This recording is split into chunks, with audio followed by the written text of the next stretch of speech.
Welcome to a brand new edition of the J&J Toy Giants YouTube channel Toy Unboxing. I am your host, JD. We got a fun-filled, action-packed, another banger toy unboxing that we're going to be going over with you in just a moment. You'll see what those are. But we wanted to say thank you for all of you guys that are returning to watch us, and if you're actually joining us for the very first time, thank you so very much. We do appreciate you taking your time out of your day to watch us. Be sure to look at our playlist of any of our other video submissions that we've done before. We got toy unboxings, we got toy hunts, we got Funko Pop reviews, Twitch stream replays, and also we've just recently started a TikTok exclusive. If you weren't actually on our TikTok live, we actually replay that for you here on the channel. We got all kinds of stuff for you to watch for your entertainment viewing pleasure. But let's get to this toy unboxing that we got coming up. Let's see what we're going up with next.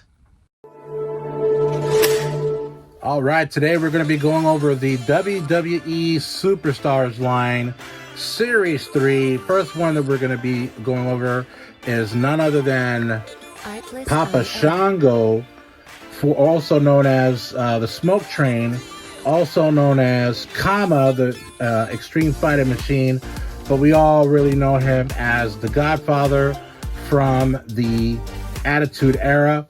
Also from Series 3, we're going to be going over the wrestler that thinks that he is above all people because he says everybody's got a price. None other than the $1 Million Man, Ted DiBiase, part of the Series 3 Superstars line. And finally, the Pierre Le Resistance. Ending this particular video, we're going to be unboxing the Tortured Soul. Have a nice day. Foley is good. Mandible Claw, we all know him as Mick Foley, but this is specific one of his 3 iterations is Mankind. But don't forget, we're also going to be going over the infamous Prince of Darkness, the American Badass, the Dead Man, none other than the Undertaker, rounding out this particular Series 3 of the WWE Superstars line.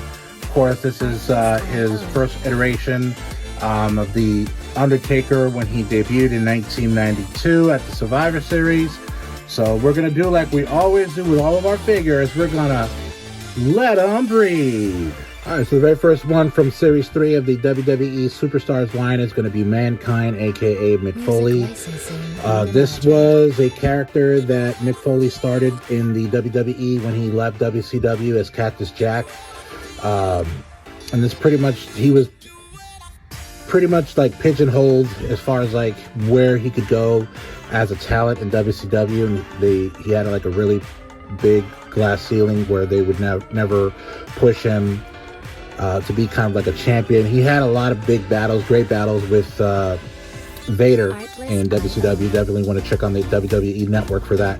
But this was kind of like a Hannibal Lecter-ish kind of character that was developed along with Vince McMahon when he came in, I believe it was 95, 96. It had to have been 95. But so basically he had like all these vignettes, and I apologize, I'm trying to stand him up here.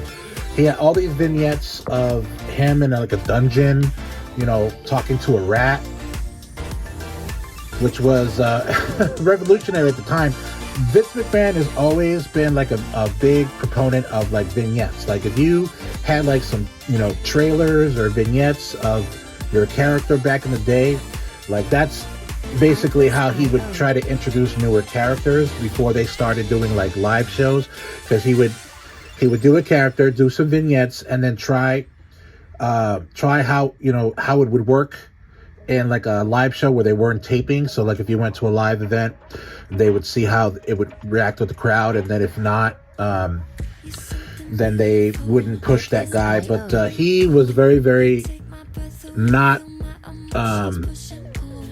a big fan of this at this point. Like originally, if you've seen a lot of his interviews, Mick Foley didn't really want to do this type of a character. He was really like wanted to do this Cactus Jack persona, but I guess he figured out how to make it his own as far as like the Mankind character, which it did have its own like iteration in the Attitude Era. So Mankind is a very great, big part of Mick Foley's career. I don't think he could have gotten to the heights he did get to if it wasn't for this character. Of course, nobody can forget, if you're a wrestling fan, specifically in WWE, his battles with The Undertaker early in the 95-96, the Boiler Room Brawl. Of course, in the Attitude Era, the Hell in a Cell, casket matches and stuff like that. But the Boiler Room Brawl in SummerSlam is always going to be one of the biggest types of matches that Mick Foley ever had, as far as like people remembering what he did. So these, like I said, all of these figures are going to have the same type of body type, you know, with the muscular type body parts, for, you know, reminiscent of the AWA Remcos or the Mattel Master of the Universe, you know, figures. Just like I used to unbox the Masters of the WWE Universe, they all have the same type of body parts or body figure type. But with Mankind, he wasn't a big muscular dude. Like, he was a bit pudgy. He did gain a lot more weight as his career progressed, and there was an issue with his weight. Not to the point like real Yokozuna bad, but, you know, he did gain a lot of weight, which didn't really bode well for his career, as far as like his knees and all of the injuries that he sustained in his career. But it did come with the mandible claw hand, where he used to be basically put these fingers down in the back of your throat, you know, and that's how he would submit you. Man, I'm going to have to probably get a stand for this guy, because these guys are not standing up on their own very well. It could just be because of the fact that A, it's really cold in here, and B, I just took them out of the package, so they're a little loosey-goosey. But I like this. I mean, the actual soft goods is really, really close to what it looked like in real life. The mask as well. Even with the eyes are a little bit off, a little bit, as you can see here.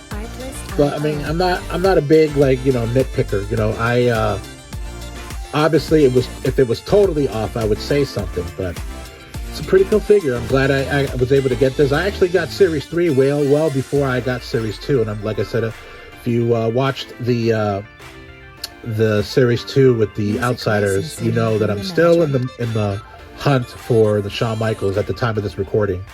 I'm still in the hunt for the Shawn Michaels for Series 2, because I already have the Warrior. But yeah, so let's go to the next one. All right, so the next one we're going to be going over today of the WWE Superstars line is the $1 Million Man, Ted DiBiase. And bear with me for just a moment here.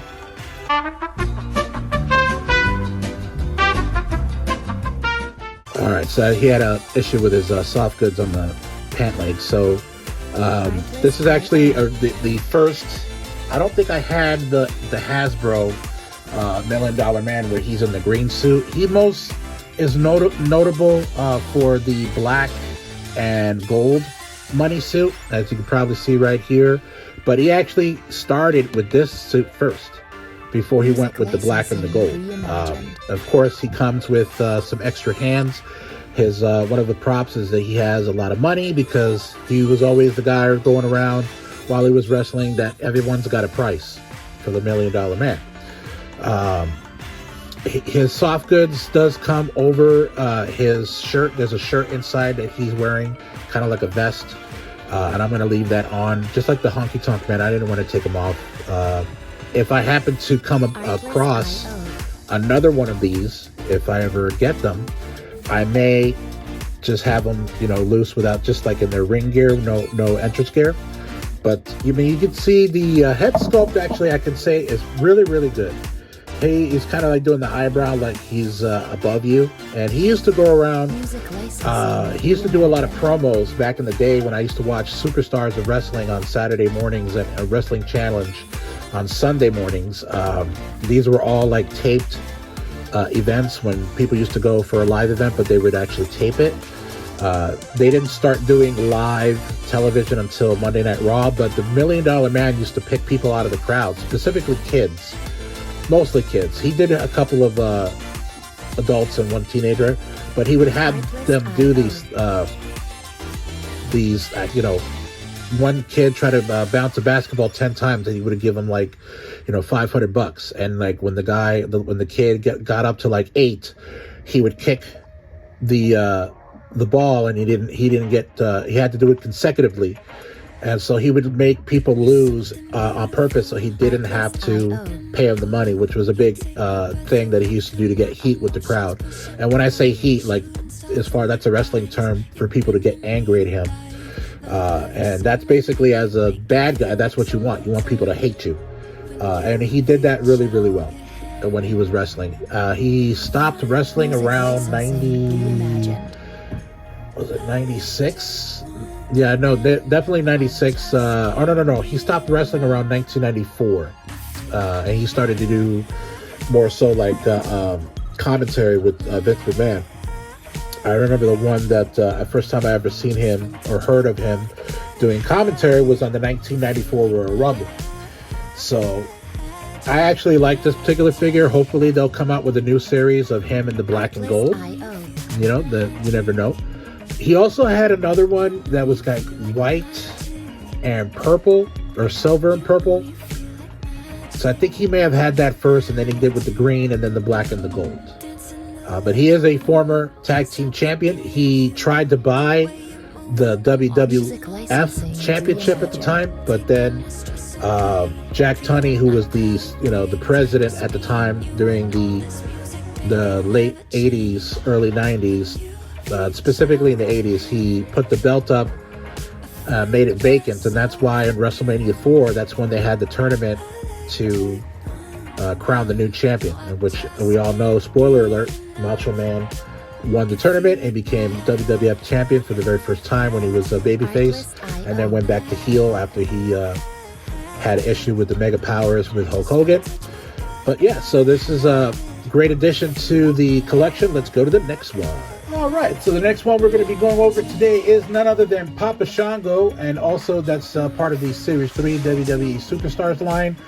I remember listening to one of the most recent episodes of the Major Wrestling Figure podcast, and they were talking about, I think they were doing an incarnation of domination of Papa Shango, and they basically said that this is actually the best iteration of Papa Shango figure-wise that's have ever come out, and they're even including like I don't know, did he have a Hasbro? I don't think he had a Hasbro.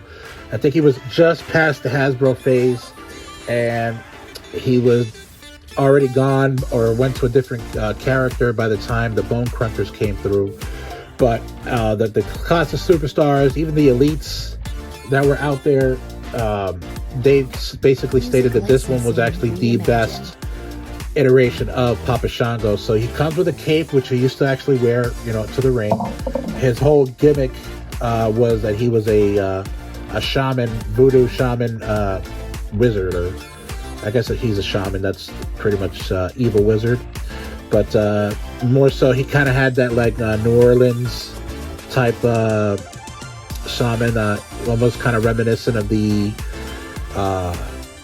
Princess and the Frog. I forget the guy's name who was the villain in there, but he used to do hexes on his opponents, and he had a lot of promos and vignettes of doing voodoo stuff to his opponents. I think the biggest thing as Papa Shango that he had is when he wrestled, or he was doing a program with the Ultimate Warrior when he came back in 1993, and he had that rivalry with the Ultimate Warrior, which I was a kid at that time. I was getting a little older, so it was kind of like I was entertained, but I was just kind of like, come on, guys, you guys can do a little bit better than this, you know what I mean? But yeah, I mean, I actually like it. I'm gonna leave all this stuff on there, like I said, with all the other figures. If they don't actually come with soft goods, then obviously they're not gonna be with soft goods. But I think every single figure has come with some type of soft goods,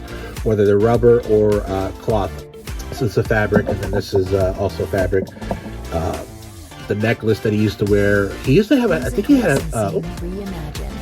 had a staff at one time. I'm not sure. So if you guys can double check me, in the comments, did he ever have a staff? Or that might have been in the new iteration of the Papa Shango gimmick when he was going to come back around the Attitude Era, and then I guess Vince McMahon kind of like, you know, squashed that particular gimmick, and he came back as Kama.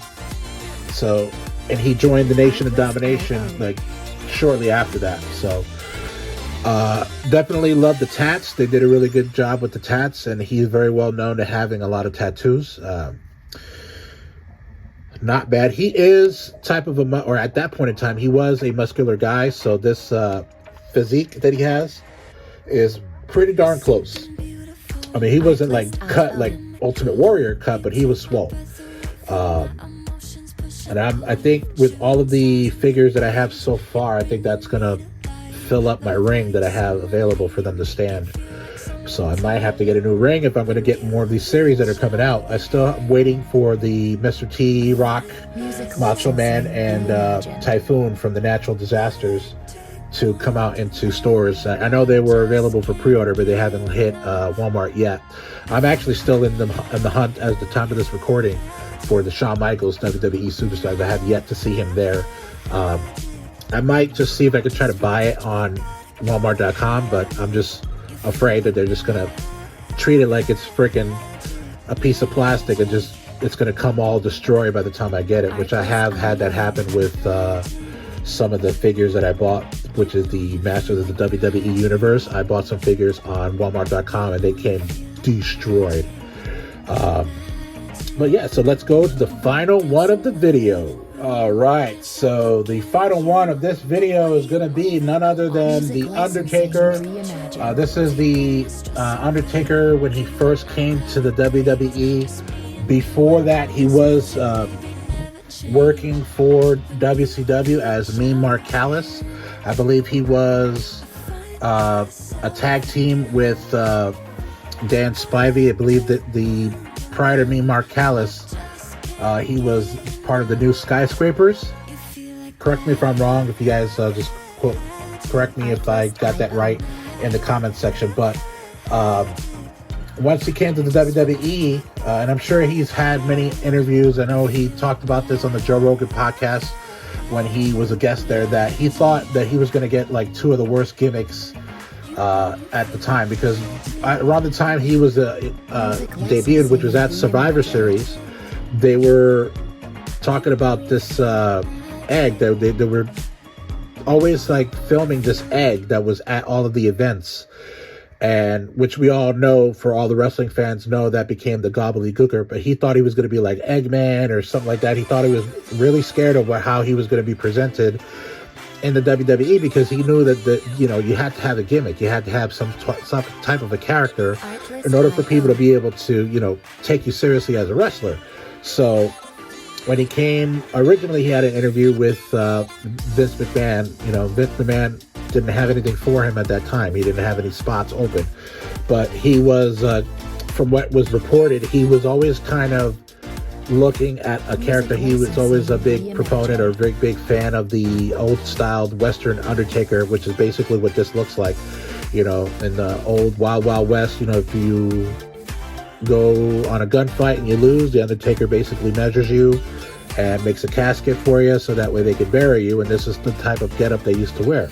Of course, the soft goods here, this is actually pretty good material that they have as his trench coat, and the tie also comes on, or it comes off as well, soft goods. And then pretty much he has like those gray gloves. I actually like this particular outfit that he had. And then of course, his character did progress over the years, and he was able to reinvent himself. I was actually a real big fan of when he was wearing the purple when he came back in SummerSlam in 1994, and he came back in the purple. It looks just like this, but in purple. But yeah, I'm the only thing I have a little bit of an issue with is that they're not scale. What I mean by that is that this guy, he's supposed to be like 6'11", and same thing with the Papa Shango. He is like, I think 6'6", 6'7". So these guys are tall, but they're all the same size when you put them next to each other. You know what I mean? So the scale isn't as great as far as like accurate of how tall they were, but that's just like really nitpicking. I know that the Andre the Giant on the Masters of the WWE Universe, that guy, that was scale because he was pretty much towering everybody else in that line. But he comes with the C-grip hands right in the package, and then he has extra hands where they're straight because he used to do a chop in your throat like this. So I usually just keep all of my extra hands and stuff like that in a baggie. I have so much extra stuff.